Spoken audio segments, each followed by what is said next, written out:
I wanted to get started with some news articles because I actually took some time and read, which is not something I do a lot of these days, at least not on purpose.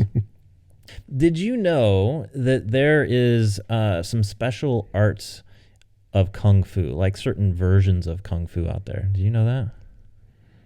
I don't know if I know what you mean. Like there's like a secret menu to like, so I could go into karate and go, I want to learn karate, but I want to know I need to get the plaid belt. Yeah. Well, there's like different styles, I guess, right? Okay. I've heard of like, was it drunken? Okay. Yeah. The drunken monkey. Sure. And I'm not a martial arts person, so I don't know all I that can't stuff. even say it all right. Yeah. Well, so I thought it was kind of funny that there was this, it's not a well-known art or style in Kung Fu, but they call it Crotch Kung Fu. Any guesses on what that style would I think a lot entail? No, I have nothing comes to mind at all. Yeah, no, nothing. Not when you mention crotch. Well, they call it the iron crotch, and they actually do specific training with like a. Oh, it's really hard to watch. It's like this big old log, and on one side is like a steel plate. At least that's what the article said. But when I watched the video, I didn't see any steel plates, but I did see a massive log, and they set it up on this like a trapeze type thing. And the guy stands with his legs open and basically pushes the log away from him and waits for it to come back and hit him in the junk.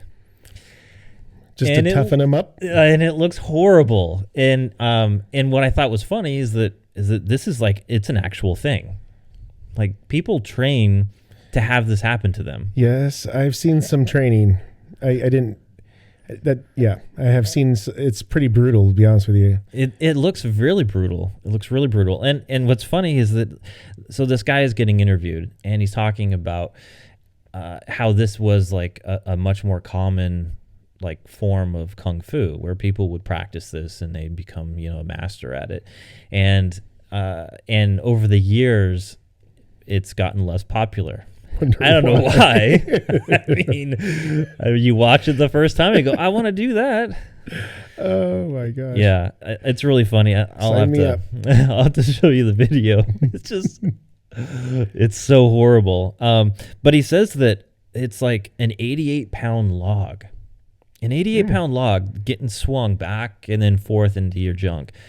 That doesn't sound fun. Even if you were like a girl, that doesn't sound fun at all. Yeah, if producer E hit me with a spit wad, I'd be done. You'd probably be bent over, struggling to stand back up straight. Man, it's nuts. Well, so he says that in his village, it's been passed down from the last 300 years. So they've been doing this for 300 years. That's a lot of stupid people. And there was once in his village, he said that there were 200 people in his village that were practicing it. Really? And he says now that they have maybe around 20. So why 20 of them can't breed? Well, and so he says, well, and there's no damage to reproductive. And I'm like, oh, I'm wondering what the population of that village has been. 7. Right? There are 20 left, right? Oh my gosh. It says that, it doesn't harm your reproductive abilities. And I think that's pretty funny considering what they're actually doing. I wonder how many years it takes to get to accept how many pound log? 88 pound log into the junk. I don't know, but he says that it's like refreshing. Like that's the word they use, is refreshing. I don't know. Well, then I understand. It knocks him to a whole other dimension. Then I don't want to. He's in shock. Yeah, I don't want to misquote. Let me quote it for you. He says, "When you practice I can't even say it. Iron crotch kung fu. As long as you push yourself, you will feel great." What are you talking about? I think he should go with sex instead. Maybe. Or a cow kicking you. He's obviously committed and just. I don't get it. I don't get it either. I mean, how is it for 300 years? There's some value there, If you ever get kicked in the junk, then you're good to go. But You know, that shouldn't happen. I don't know. Daily. There has to be. I mean, he says it's some sort of special thing that they don't want to, you know, like pass to other places. It's like, or even to themselves, apparently. well, they're giving it up. Yeah, a lot of people are opting not to do this anymore. But it seems funny to me that is a thing.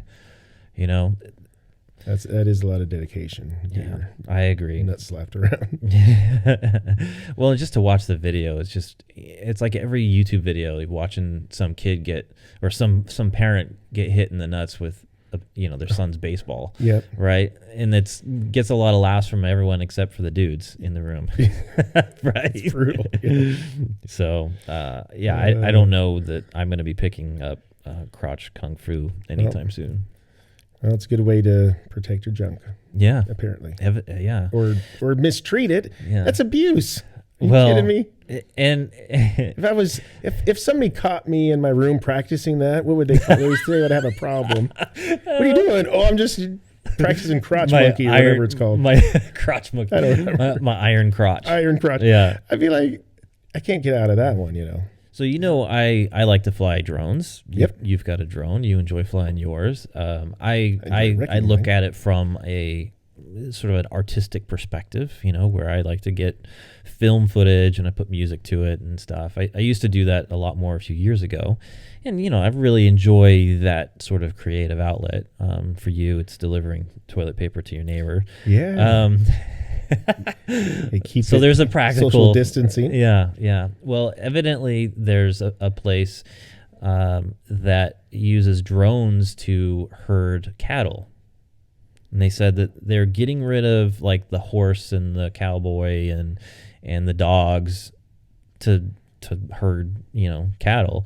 They're using drones to do it instead. And they said that it's a much more practical. They say that it's less frightening to the animal.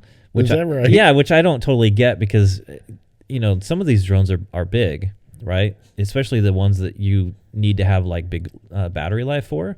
Then they're pretty good size, and they make a lot of noise. I mean, it's like the worst swarm of bees ever. Wow. Anyway, so they're looking at it in I think they said it was like Saudi Arabia or someplace in the Middle East, and as a method of herding camels. So they're going from cattle to camels. I didn't know that you could even herd camels. Mm-hmm. See, you learn I learn something every day. Yes. Yeah. But I thought it was kind of interesting. That is very interesting. We are, if you think about it, a lot of like cattle herding and that sort of thing, that's not, I don't know how modernized that has become as the rest of the world has become, modern. But I thought having drones was an interesting. I thought that's kind of cool. I believe it or not. I'm actually usually trying to keep things, not going too crazy, let us do it the old way kind of. But yeah.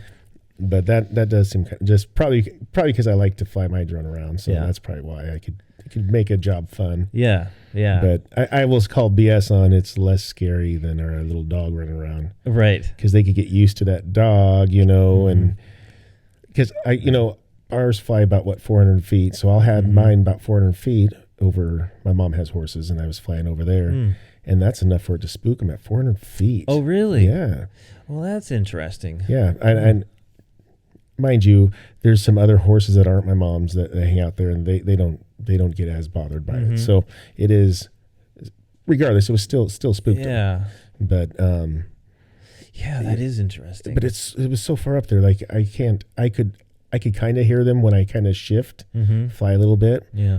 But it was hard for me to really even hear it. But I do understand they have better hearing. Yeah, they have better hearing. But yeah, well, I wonder about cattle because cattle aren't terribly smart, are they? I mean, they just kind of eat grass and, I mean, they can be, but typically no. They're just moseying around. Yeah, right. Yeah. Until the butcher shows up. Yeah, right. Yeah. Right.